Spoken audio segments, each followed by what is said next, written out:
कहते हैं सपने देखने के लिए हमेशा रात की ज़रूरत नहीं होती।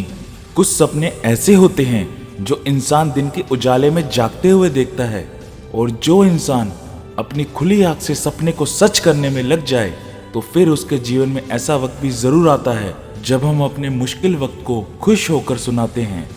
दोस्तों, आज हम एक साधारण लड़के की असाधारण कहानी के बारे में बात कर रहे हैं जो आपको याद दिलाएगी कि सपने पूरे होने के लिए ही होते हैं, चाहे आप कहीं से भी शुरुआत करें। आज हम बात कर रहे हैं धारावी से निकली एक 15 साल की लड़की की जो कुछ दिन पहले धारावी की झुग्गी में अपने सपनों के साथ घूम रही थी, और आज वो विश्व के सभी मैगजीन और इंटरनेट की सेंसेशन बनी हुई है। हम बात कर रहे हैं मलीषा खारवा की। मलीषा एक 15 वर्षीय लड़की है और मुंबई की धारावी में रहती है। धारावी नाम सुनते ही हमें गरीबी और चुनौतियों की याद आती है, लेकिन कहते हैं सपनों की कोई सीमा नहीं होती और इंसान की किस्मत कभी भी पलट सकती है। तो जहां मलीषा को जीवन में कुछ कर गुजरने की जिद थी, तो वही किस्मत ने भी उनका साथ दिया और किसी की पार की नज़र उन पर गई। आज इंटरनेट पर उनकी कई वीडियो वायरल हो रही है। जैसे ही मलीषा फॉरेस्ट एसेंशियल स्टोर पर जाती हैं, उसके चेहरे पर एक चमक आ जाती है। ये लाखों डॉलर की मुस्कान है। जब वे स्टोर में सजी अपने फोटोशूट की तस्वीरों को देखती है तो ये एक सपने के सच होने जैसा होता है। उसकी आंखें खुशी से चमक उठती हैं। इनकी कहानी साबित करती है कि सपने सचमुच हकीकत बनते हैं, लेकिन ये सिर्फ एक फोटोशूट के बारे में नहीं है, ये उनकी जर्नी और संघर्ष के बारे में है।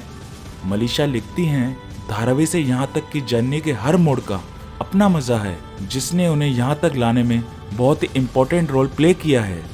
आइए अब थोड़ा पीछे चलते हैं और उनकी अब तक की जर्नी पर एक नज़र डालते हैं। प्रिंसेस ऑफ स्लम के नाम से मशहूर मलीषा का सफ़र चुनौतीपूर्ण माहौल में शुरू हुआ। वे अपने पिता, चाचा और भाई के साथ रहती थी, लेकिन इन परिस्थितियों में उसने एक ऐसा सपना संजोया जिसने जल्दी दुनिया का ध्यान उनकी तरफ खींच लिया, जिसकी उन्हें भी उम्मीद नहीं थी। यहीं पर किस्मत ने उनका साथ दिया और हॉलीवुड अभिनेता रॉबर्ट हॉफमैन ने कोविड लॉकडाउन के दौरान मलीषा को देखा और उनकी पारखी नज़र ने उनके अंदर की खूबसूरती को पहचाना। उनका मानना था कि जिस रोल के लिए वे टैलेंट को खोज रहे थे, उसके लिए मलीषा बहुत ही ज़्यादा अट्रैक्टिव थी। लेकिन उन्होंने मलीषा में भविष्य की सुपर मॉडल की क्षमता को पहचाना। उन्होंने मलीषा में क्षमता देखी और फैशन मॉडल बनने के उसके सपने को साकार करने में मदद की। हॉफमैन ने उनके लिए क्राउड फंडिंग प्लेटफॉर्म GoFundMe और सोशल मीडिया अकाउंट खोले। हॉफमैन ने हिंदुस्तान टाइम्स में ये भी बताया कि वो इंडिया से वापस जा रहे थे, इसलिए उन्होंने मलीषा के लिए एक फ़ोन खरीदा ताकि वो अपने फैंस के लिए अच्छी पिक्स निकाल सके और शेयर कर सके। बाद में हॉफमैन ने मलीषा खारवा को मैनेज करने के लिए भारत में अलीशा को अपने असिस्टेंट के रूप में नियुक्त किया, और तब से उन्होंने पीछे मुड़कर नहीं देखा। मलीषा द पिकॉक मैगजीन के अक्टूबर 2020 अंक सहित दूसरे मैगजीन के कवर में दिखाई दी हैं, जहां उन्होंने मशहूर डिज़ाइनर फाल्गुनी शेन पिकॉक के साथ काम किया था। 2 साल बाद मलीषा ने कॉस्मोपॉलिटन इंडिया के कवर पेज के लिए शूटिंग की। 2021 में मलीषा खारवा को एक लघु film live your fairy tale में दिखाया गया था, जो YouTube पर रिलीज हुई थी। मलीषा के पास अब 2 हॉलीवुड फिल्मों के प्रस्ताव हैं। अब फॉरेस्ट एसेंशियल्स के साथ उनके कोलैबोरेशन पर वापस आते हैं।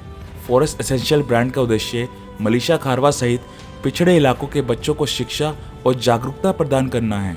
और जब मलीषा से उनकी जर्नी के बारे में पूछा गया तो मलीषा ने कहा कि फॉरेस्ट एसेंशियल अब तक की मेरी सबसे बड़ी कॉन्ट्रैक्ट है और इसने मेरे जीवन को बहुत बदल दिया है। मैं एक मॉडल बनना चाहती हूँ, लेकिन शिक्षा हमेशा मेरे लिए पहले आएगी। यहाँ ये देखने वाली बात है कि मलीषा के लिए करियर के साथ साथ एजुकेशन भी जरूरी है। आजकल बहुत से युवा अपनी पढ़ाई बीच में ही छोड़ देते हैं, लेकिन मलीषा का कहना है कि सपने और शिक्षा साथ साथ चल सकते हैं। ये उन लोगों के लिए आशा की किरण है जिन्होंने अपनी परिस्थिति से परे सपने देखने का साहस किया है। इससे कोई फर्क नहीं पड़ता कि आप कहां से शुरुआत करते हैं। जुनून, दृढ़ संकल्प और खुद पर अटूट विश्वास के साथ आप असाधारण उपलब्धि हासिल कर सकते हैं।